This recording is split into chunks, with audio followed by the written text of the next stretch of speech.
jeffgiro.com, and in this video I'm going to be talking about a new gimbal that I got to go with all the crazy other ones I have. I have been looking for the perfect gimbal and I hope that I found it. I don't know yet. This is a Moza gimbal for the phone. This is a Suray, a little bit bigger one, but not big enough for what I need. This is another Suray, mostly for the phone.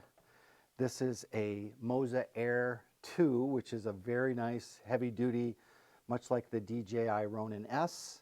And I just don't use it because I find it tricky to balance. And then this here is another Moza phone gimbal. I've got 3 phone gimbals, and to be honest with you, I don't really use them much. It's not that they're not good, not that they don't work. It's just when I'm working with other gear and I've got a gimbal for that, or I've got other tripods and other support, the last thing I want to have is a gimbal for my phone. So if I'm going to do anything with that, I hand hold it. So these are the gimbals that I've had. I'm going to put these away for just a sec.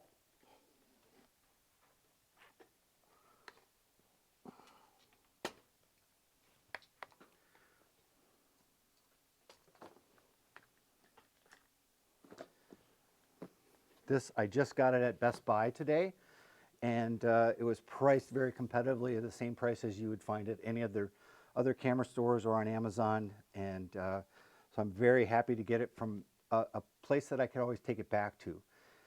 That's one of the things that I have a problem sometimes when I purchase things that are from overseas. Getting support sometimes has been tricky, but if you buy it from Best Buy and they stock it and they sell it, you can always get their Geek Squad protection, which for this would have been $79. I haven't gotten it yet. I might, but I'm just waiting to see what it is. So this is the Weebil S, and it's a great gimbal for small mirrorless cameras, even 5D size cameras, DSLR size cameras, but I'm going to be using with the A9 Mark II or the A9, and I'm going to use either the 16-35, the 24-70, or the 24-14 or the 35-14 or 18. So it is not too big, not too small. I'm hoping that it's just right. So let's open this up real quick just to give you an idea what's in the box.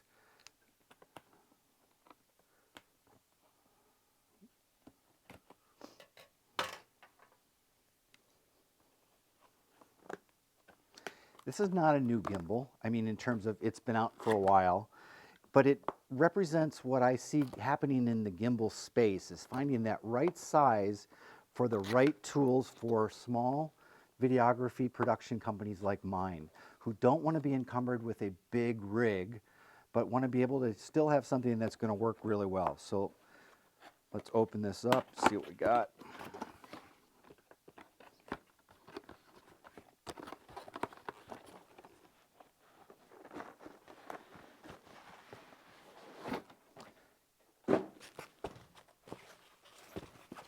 It comes with, looks to be a styrofoam kind of case, not really something that you would probably take with you, but it's protected.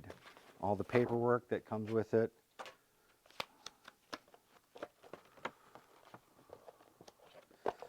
Information looks nicely presented. I will be reading that.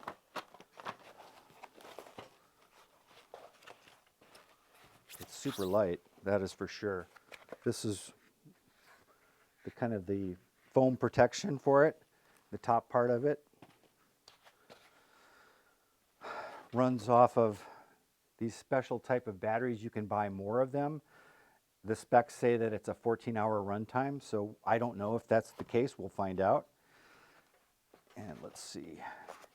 Here's it looks like an Arca Swiss adapter that goes on top of the Manfrotto adapter that it has. Or there's 2 ways to do this. But I love the size, I love the shape of it, and I love the fact that I have you've got the feet that can be put on the bottom on the Weebil-S, or they can be put up here for underslung mode, which is really ingenious. That was one of the things that I was waiting for. Now, there's basically, I think, 3 great gimbal manufacturers. There's more, but 3 to 4 that are really kind of rising to the top. DJI, of course, Zhiyun, makes very nice Weebill, or gimbals rather, and Moza seem to be the top ones, and then Feiyu Tech is like coming along from the fourth. They all are very solid. I've used every one of the brands, but I have never found the one that's just been right. I rented the DJI Ronin SC, which was a great gimbal. Doesn't have quite the payload of this Weebil-S. And there's a YouTuber that I follow by the name of Brandon Lee, and Brandon has been using this gimbal. And I figure if Brandon Lee is using the Weebil-S for one of his gimbals, that's probably a pretty good sign. So he's a terrific filmmaker, and if you want to check out some of his work, I'll put a link in the comments below so that you can find him. So this is it. It's right out of the bag. One of the nice things that it has is it has the ability to lock the 3 axes. That has been something that I haven't had in any of my previous gimbals. And after renting the Ronin SC, after you do something like that and get a gimbal that locks all 3 of the axes, you really want that. So if you have any questions, please put them in the comments below. I'm going to put this through the paces, and what will I use this for? I will use it for walkthroughs of businesses, of homes, especially now as we're coming out of COVID-19. I think this could have a lot of utility for a lot of companies who want to showcase what they've done to prepare their business to be reopened coming out of COVID-19. So I wanted to have the right gimbal with the 24-14 or the 35-18 or the 35-14 to do my walkthroughs. And I wanted something that could lock down and be protected that way, and also travel very easily in a backpack. So that's it. I'm really excited about the Zhiyun Weebil-S. I will report back and give you some feedback on it. I've got to go charge the batteries and make sure that it's ready to go. But thanks so much for watching. If you, again, have any questions, please put them in the comments below. I will try to answer them. If you like what you're seeing on my channel, please subscribe.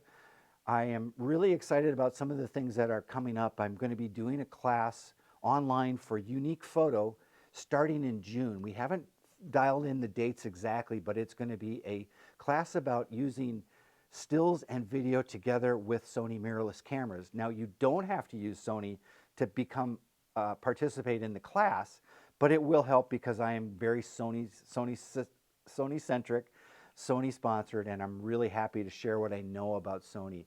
I have been a still photographer for over 35 years, and I've been shooting video since around 2009, and really more so since 2014 when I switched to Sony. It was the main reason I switched to Sony.